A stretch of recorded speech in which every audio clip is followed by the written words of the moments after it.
What is happening, Cyber fam? So recently there's been this development where more stuff is in the interwebs about Tesla and its valuation, as per usual. So, um, okay, before we get going in this thing, let me just say this, right? I'm a huge Tesla bull. Tesla is my number one position. Palantir is my number two position. Um, the thing is, though, there's in the Tesla community, like most people are just like crazy bulls, right? Like the ones that get the most views and stuff, and it's cool. They're really nice guys. I actually follow a lot of them, most of them. My gripe is sometimes every single information about Tesla, anything that comes out, is like sensationalized. It's always like, oh my god, it's like you gotta try to be a little stoic. You gotta try to be a little bit more calculated when it comes to these things. This is an investment at the end of the day, right? But you gotta try to take the emotion out of it. Now, the second thing you gotta do is anything that you hear and believe, you also can't take that for what it is, right? You got to do your own research and all this other stuff. So there's this new video where an ex-Tesla employee and coming from the tech side, I know what this guy did. He was kind of like a Scrum person. He facilitated a lot of the Agile workflows within the company. I'll explain to you what that means. But he wants to share his like sort of input on Tesla and stuff. And there's actually most of it is like great. All of it's great actually, right? It just depends on how you take it. Now in the video, he mentions that Tesla is gonna 1000x from right now. Okay, so and he describes why. Now the rest of the bulls, with the exception of a few, I'm sure are gonna pick this up. And I don't know if they're gonna do this. I haven't taken a look at their videos, but they're gonna be like, "Wow, can you guys believe that? Like, wow, they do. Like, look at the stuff they do. It's so different." I'm gonna explain to you what it is. Okay, I'm gonna explain to you why they're right that it is different, but I'm also gonna explain to you why it's not that different. Okay, like that. There are reasons why Tesla is where it's at now, and it is because of this. I'm gonna give that to you. Long story short, I don't want to keep you here too long, but the long story short, it's because they, so far from what I hear from this guy, are the ones to do it the best. This system that he's going to talk about in this video is actually implemented in literally every company that has tech. So in every tech team, everywhere. You know, he talks about Amazon, Microsoft. Bro, trust me, I've worked on crappy projects in shitty companies, and they've employed the same strategy. The thing is with Tesla, they internalize it so much, and they have a specific, this called definition of done and all these other terms that you need to have when you start this process.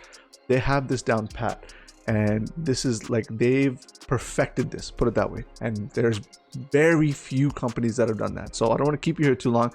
If that's what you need to justify this video, then feel free to leave and let me know what you guys think later. But let's get into the video, and I'll sort of give you my take on it. But remember, always like, and this is pre-recorded. I already watched this, so I'll give you my take on it after. But always just do your own research, guys. Okay. So I'm trying to provide like super cuts of this thing. Okay. Like I already watched this thing, so I'm gonna give you a little bit of a super cut. It's a 45-minute video. I'm not gonna put the whole thing. So watch it for yourself. Watch that first, and then come see what I think. And let's talk in the comments. You were already saying it, that it's been really fun, but it's really intense. And as far as I know, the first day that you arrive in Tesla, they give you with many weapons that maybe you don't have in other companies, such as or can you explain a little bit which tools do you have, like from like the a really bouncy chair Tesla working there? Yeah, there's a 4-hour onboarding. At least there was at the time I joined. I assume it's quite similar still. And you're given the not a handbook, and that's been leaked online by somebody else, so I can refer to it. It's on scribd.com now. It's amazing, and the company truly runs that way. The handbook says, the not a handbook says, you are empowered. You can do anything. You can talk to Elon directly anytime you want. Anyone can. If anyone tries to stop you from talking to Elon directly, that's grounds for them to be fired. That keeps the company flat right there. And you can work across any department. In fact, there aren't really departments. Like, you are fully strong. And if anyone prevents you from doing anything that you think is right, they will get thrown out of the company. Okay, so just on this topic, again, I don't know. I don't work at Tesla, but this is a lot of companies have tried this. So if Tesla has done this and they perfected, then kudos, man. Really, I believe that they're the ones, you know, if anybody was to do it, they'll be able to perfect this thing. I have heard that, like, you know, people are directly able to, you know, talk to Elon and stuff like that. To be honest though, like, I've been in companies not as big as Tesla, right? Smaller ones where you can do that. Like, you can find these guys on your instant messenger and stuff like that. The question is, will they respond to you? Elon's the type of guy where, you know, if something is important enough, he'll definitely respond to you. So there's that. But more importantly, this whole faster onboarding thing, this is a real problem for sure. Like, this for sure is a real problem. Most of the tech companies and the industries in general have a brutal onboarding process. Brutal, like, it's like days usually, right? And there's so much content that's given out to you, like, during onboarding. It's almost like it's like they want you to write an essay or something, right? So yeah, so the fact that they've streamlined that process is very, very good. Like, you don't want your people that you're onboarding to be out of work for like a week, right? You want them to start being productive immediately. So that's pretty cool that they've done that. That keeps the company flat right there. And you can work across any department. In fact, there aren't really departments. Like, you are fully strong. And if anyone prevents you from doing anything that you think is right, they will get thrown out of the company. That's what you're presented with as you It's pretty cool if they can do it. No matter what position you join in, no matter what salary, it doesn't matter. Night shift, minimum wage, does not matter. That's what you get. And then whatever phone you walked in with is loaded with apps. I believe it was 24 apps at the time I joined. And these apps give you real-time progress on Tesla's finance and deliveries. There's things like, did a customer decline an order?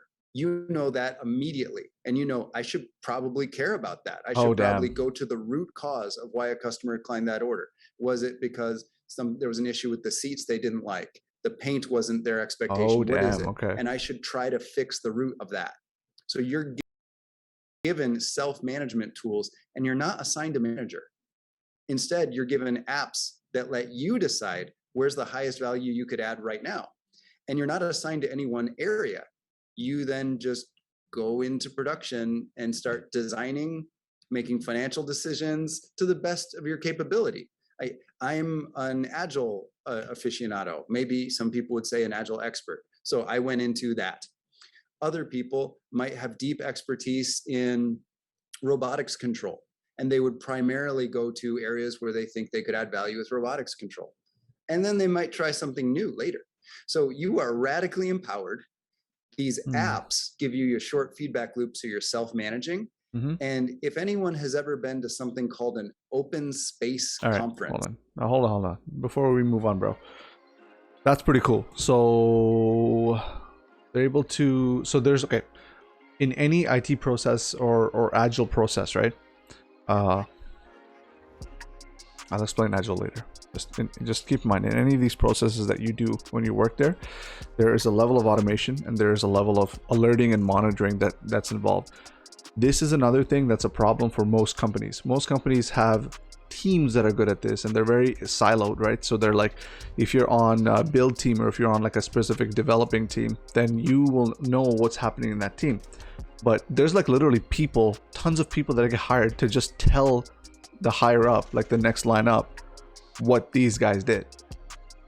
Okay, so like those guys are managers. That's what he's talking about here. It's completely eliminated, right?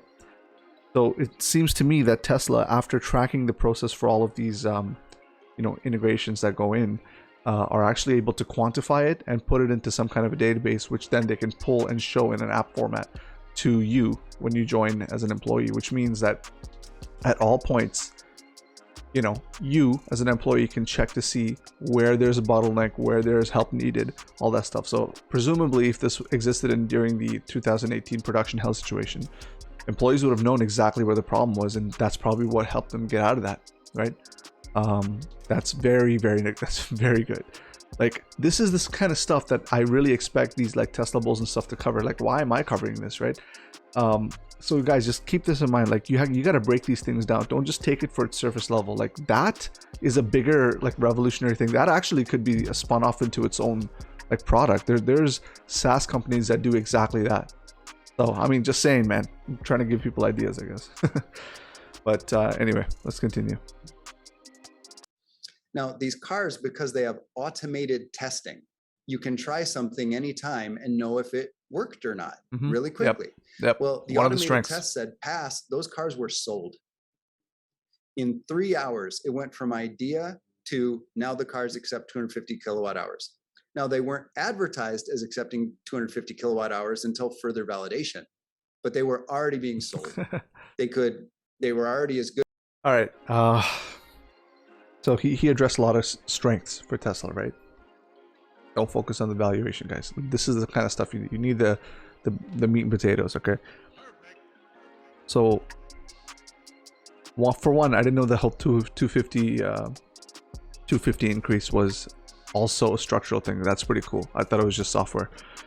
So more you know, right? But more importantly, he's talking about the iterative design, which is basically like every 3 hours they're doing some kind of like new change to it, right? Now remember, if you do not understand, you're gonna think it's gonna be like these major changes. No. This is called continuous integration and continuous delivery. Every 3 hours, some changes are gonna go in. It could be major, it could be minor. There are things called gold candidates, there are things called like artifacts and stuff like that. It really depends on the day and the scope of where the project is. But the crazy thing here to mention, or to take note of, is the fact that he's like, these cars are fully automated for testing. Let me explain to you what that is, okay? Legacy Auto is screwed, man. They're screwed. Like, they're just focusing on just the manufacturing part, which is to make the cars. Tesla's on another level. Like, every single process in this company is interconnected, right? Like, if you need to go and test something on the car, you can immediately go ahead and do that and deploy the resource. So that level of integration is really unheard of. Like, especially in this industry, in the industry Tesla's playing in, these guys aren't even like, they don't even understand what this is. So whatever. Let's continue. Thank you from all the Tesla owners that can charge up to 250 kilowatt hours. You said something. Yeah, thank you for standing there bending the pipe. Recently known, thanks to you, is that the validations, they get really, really fast. And as far as I know, like traditional companies, they make maybe one validation per year or every 2 years. And Tesla is non-tech running companies completely like every day. And continuous this integration is done partly thanks to factory mode that runs simulations. Can you explain a little bit like the difference between the traditional way of doing it and how Tesla is doing all these validations? Okay, let's get to it. Absolutely. Build them Waterfall. Most businesses want to reduce how much innovation happens for test purposes. Testing or homologation, making something road legal, that's usually a year long and $10 million, maybe more, sometimes $100 million per model. So if you change a Ford F-150 to a new Ford F-150, it goes through a year-long certification testing and about $100 million in the case of the F-150.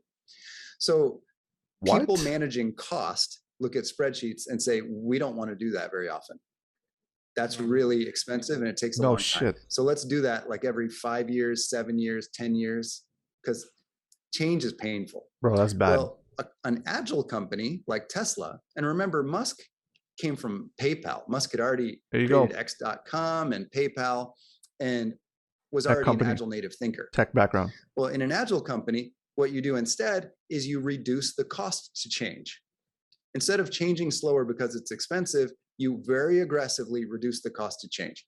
And what that means is automated testing. By making it cheaper and faster to go through road legal certification, it's less painful. So you can make change more often. And Tesla got so good at it that autopilot is the side effect. Tesla's automated test is what's called factory mode. They also have even more simulated test, and part of that is Dojo. That's how huge these Dojo's gonna be huge. are. The R&D on Tesla's automated testing is more than a lot of companies' total valuation. Like, testing is a first-class citizen. All right, just a real quick point here. We're gonna move on past this. Let's work backwards, okay? R&D. I actually used to be an R&D developer, and let me just tell you something. A lot of the companies will report an R&D budget. I'm not saying anything, but all I'll tell you is it's not exactly accurate. It's not exactly accurate. They'll put it on there. Usually more funds come in or less funds come in. It really depends on the scope, but those are usually just earmarked pre-configured numbers, okay? Just telling you that right now. There's different creative ways of where they can bring the money down. I promise you that. Anyway, going back to that thing. So the reason why this is so groundbreaking, right, for Tesla, and the reason why I guess some of these Tesla bulls that don't actually understand tech companies, the reason why I guess they're mind blown is that this stuff is very, very well known in the tech community. It's not so much known in the manufacturing community. When you try this iterative approach in something that's traditionally old school, it is going to be like night and damn day. I'm telling you, night and day difference. Even if you just achieve a low level of efficiency from an agile perspective, it's going to be orders of magnitude better from what it used to be. So the old model is called Waterfall, okay? And the reason why it's called Waterfall, by the way, before we get to this model stuff, did you guys know that all this agile stuff that the IT and tech companies are using now is actually taken from old school manufacturing from way back, you know, during the textile and like the original like manufacturing line era? It really was. It was the Waterfall used to be a thing in IT as well. So it's a weird thing now. It's looping back into manufacturing. But anyway, Waterfall means you set a huge, you plan, you spend a lot of time planning, huge like amount of time planning.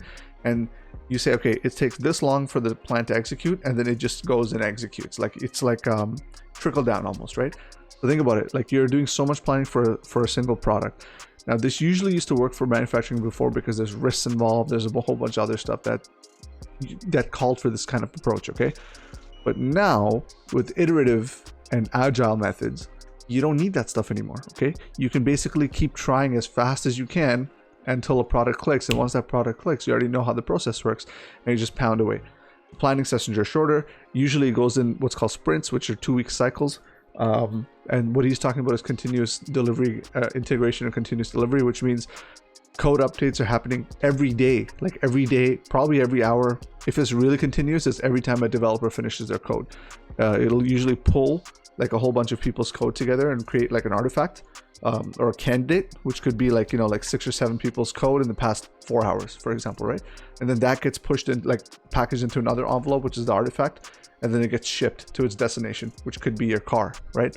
That's what that is. That's the agile method. Do you see what I'm saying now? It takes like months to plan, months or years to execute, and then finally the product is conceived. Or you do it all in a week. And you keep going, and then once something sticks, you take that process and just do the same thing, just follow the same steps. Iterative allows you, and agile processes allow you to basically get to production much faster. So if you have code or some kind of product that you need to get to the end result, you basically do this and keep doing it until you get the right product. Once that's there, you just continue to produce this at such a fast pace.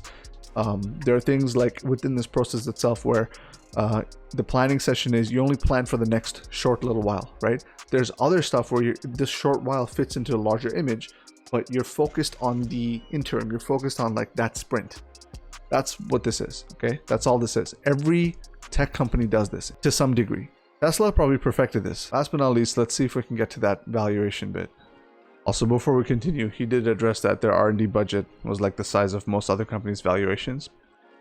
Now that they're valued at what they're valued at, that's easily done. Like at this point, no one is catching them. No one is catching them. Their R&D budget will be brutally huge. And it's funny because like it was already good back then. Imagine now with all the money that they have. It's over, man. It's over.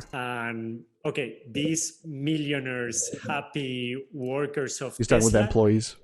You've said many times that they, like a traditional car is made or project is made in 5 years maybe, and Tesla does it in 3 months. And you've explained how the modularity helps to build these short projects. Yeah. So can you explain it a little bit? Yeah, break it down, brother. Sure. Most other companies, most slower companies, they have finances are held by an owning group, an owning family often in the board. And that Volkswagen. family says, prove to me why we should spend money. Why should we spend 10 million euro? Show me how that's going to make 30 million euro. And that's a several week or month long decision-making process through the board.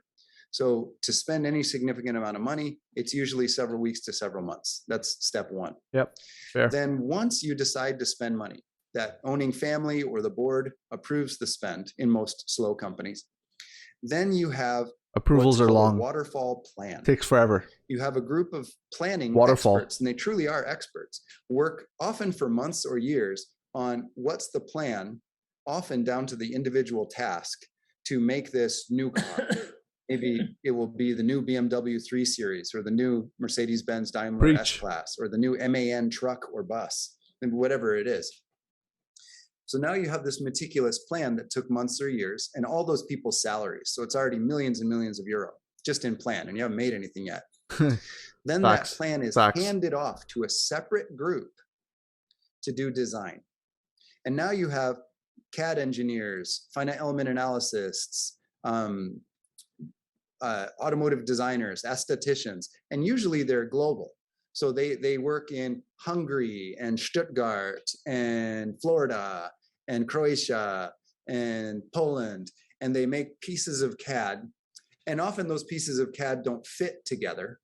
So they have iterations where they say, well, I finished my CAD.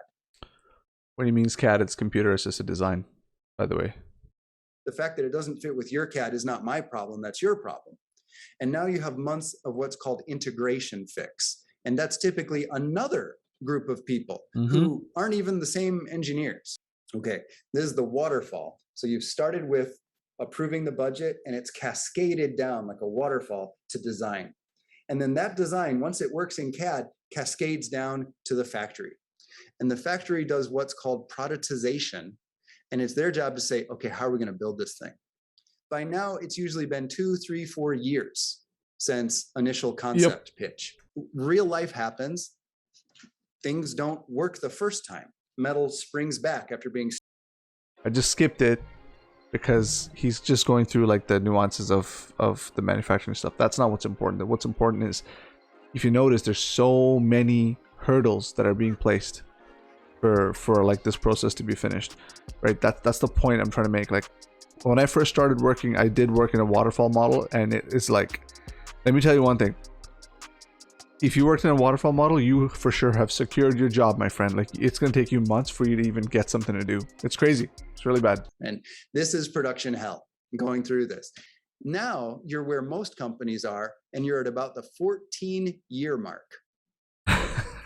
Most of the engineers that did the first design, they've retired. They've gone to another company. They're not even there anymore. And this is normal.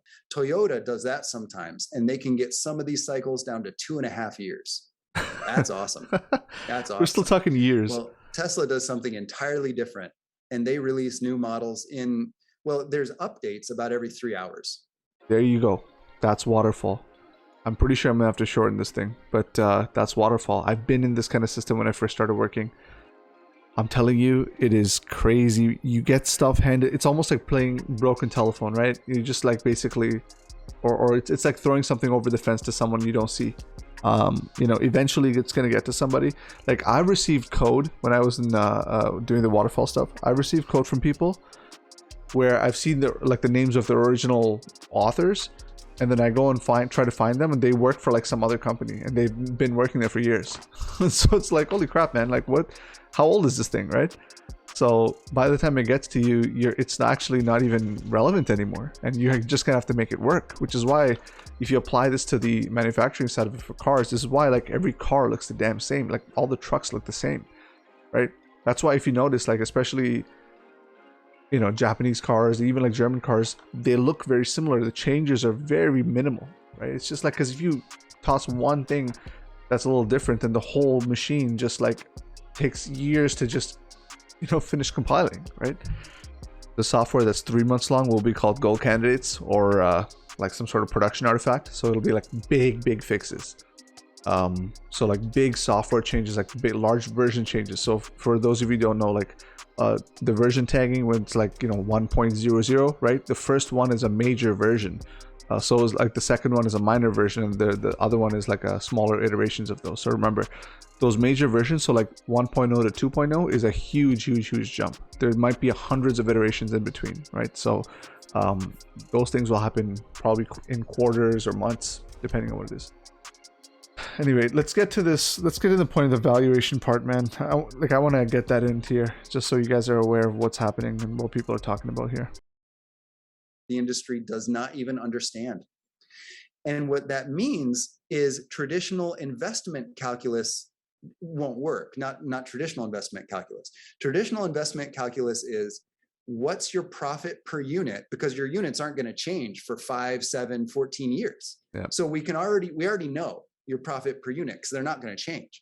So tell me your profit per unit and how many units you're going to make over the next 14 years, and I can make a formula for the value of your company. Well, that doesn't apply to a company that's changing on a faster cadence. Yes, in this case, multiple times a day, because the profit amount per car increases every 3 hours. There is no model for that except a trend line. You can show that with a trend line. And this is what flips out investors. They get really angry on the investor calls. Does it fit in your spreadsheet? From institutions like Goldman Sachs ask Elon, what's your profit per vehicle and over how many years? And Elon says, we don't calculate that, but here's our trend.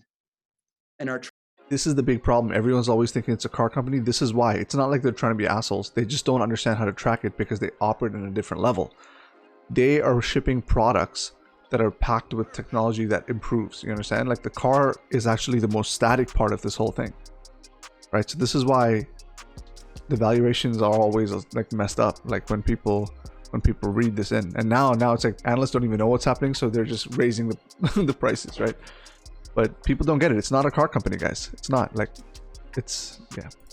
trend is going up. And for people that are used to thinking in trends, like agile companies, you see this company's trend is the best. It is the dream. It is an exponential growth trend. They're already sold out into next year. This tells you as an agile investor, this company is winning. It's winning as hard as you can win. I want to put all my money in this company. But to an institutional investor, it breaks their formula. They don't even have an Excel spreadsheet for it. And they keep shorting Tesla, or they did. Now I think they've given up on trying to model it largely. Speaking about investors and speaking about the future, you like many of the followers of my channel are retail investors. I think it was in the Agile Warrior interview that you said something like, I don't know if you were joking or you were saying seriously. At the end of the interview, you said something like, by the way, Tesla will be worth 1000x more. So did you really believe that? And why do you say that? 1000x is conservative. Tesla is going way past the moon. So here's why. If Tesla 1000x is, guys,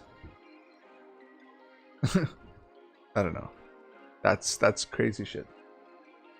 Anyway, long story short, I know this is gonna sound like a whole bunch of gibberish to you, right? I'm trying to break it down as much as I can so that you guys understand. The process is not actually that different, okay? So don't get fooled by all of these like crazy, Tesla YouTubers that are like, wow, I don't know if they do it. I don't know. Maybe by the time I push this video out, people would have actually been right on this and put out information that's actually like relevant and legit. But this process is not the big thing. The big thing is the fact that they nailed it and are executing in perfection, right? The process sounds cool for those of you who don't understand it or have not been inside like a tech environment. But within the tech scope, a lot of companies do this exact thing, okay? Don't get so dumbfounded by this one, the process itself, right? So like, just keep that in mind, okay? Please, like, don't start throwing in all sorts of money because you've never heard of Agile. That's stupid as hell. Do your research, and you know, do that kind of stuff. Now, the thing that gets me actually, and this is very relevant to the stuff I do, is the amount of CI/CD that they have. So basically, you know how he's like they ship code every 3 hours, right? That's pretty cool. I've shipped code much faster than that, actually. Personally, I've worked in projects that are much faster than that. But the thing is, though, the level of integration that they have to be able to do that and go straight to production to cars, as well as update like certain applications to see where the bottleneck lies and stuff like that. That is a level of systematic integration within the company that is, I've never heard of that in my life. Like I've done some big projects for some other companies. I've never heard that in my life. Okay. I'll leave it there. I think I'm good. But actually, before we sign off here, I'm gonna give you guys a little bit of a surprise. I actually interviewed for a legacy automaker about 2-3 months ago. I can't say who, because I didn't get the job, or not job. Sorry, I didn't get their interview myself. I went through like a third party, and I really don't want to burn them, so I can't say who. Let's just say it's an American automaker. Okay, and I declined. I didn't get to the offer round, so it's not like I'm trying to be hot shit. But once I saw the stack that they were working with and what they actually wanted to go to, I declined. I actually went and found a job somewhere else. I thought I should take it. I thought it'd be interesting, because I'd be involved pretty much directly in this whole electrification part of their lineup. But it just wasn't worth it. The stuff that they were doing was not really up to par in terms of what I saw. I mean, things could change, okay? Like they could get a different manager that says, okay, guys, this is terrible. Let's move to the completely like newer stack and let's be like cutting edge, right? They could do that. But at the time that I saw it, which was 4 or 5 months ago, it was like stuff that I did maybe 3-4 years ago. So, you know, I take that for what you will, guys. I don't know. I can't show you any facts or anything. If you don't believe me, I don't really care. It's up to you, okay? But this makes sense, and this is why I continue to plow the majority of my money into Tesla. You know, it's people just still don't get this company, even with the high valuation. Like this company is still a value play for, you know, it's like they just started their growth, guys. It's like, I don't know. I mean, I'll leave it at that. You guys let me know what you think. Just don't believe everything you hear, man. Try to reason it out. Google all of the terminologies that you hear. From what I told you, Google things like Agile, Scrum, CI, CD. What else did you talk about? Waterfall, right? Waterfall is the old model. Google this stuff. This is going to help you become a better investor. And you know, take that from there, okay? So listen to yourself. Don't listen to nobody else. I hope you enjoyed this video, man. Leave a like and subscribe if you like my content. And fight me in the comments below if you feel like it. All right? I'll catch y'all later. Peace.